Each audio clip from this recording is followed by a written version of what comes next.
Negeri Syam sering disebut sebagai negeri yang diberkahi Allah Subhanahu wa Ta'ala karena tanahnya yang subur.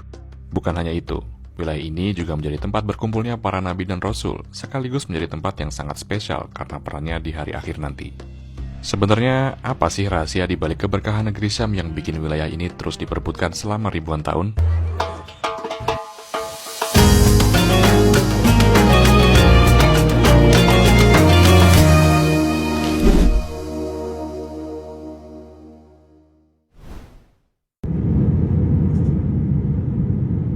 Syam bukan cuma satu titik di peta.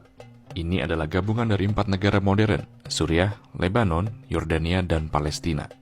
Di saat Jazirah Arab identik dengan gurun gersang, Syam justru dapat julukan The Fertile Crescent. Syam punya tanah subur dan akses air yang bikin zaitun, gandum, hingga delima tumbuh dengan kualitas terbaik. Ini bukan cuma soal makanan, tapi soal ketahanan pangan yang bikin tempat ini menjadi pusat peradaban besar selama ribuan tahun.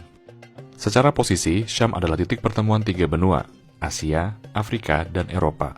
Siapapun yang menguasai Syam, maka ia memegang kunci jalur perdagangan dunia. Inilah alasan logis kenapa sejak zaman Romawi, Mongol, Perang Salib, sampai kekuatan besar hari ini semuanya menginginkan wilayah ini.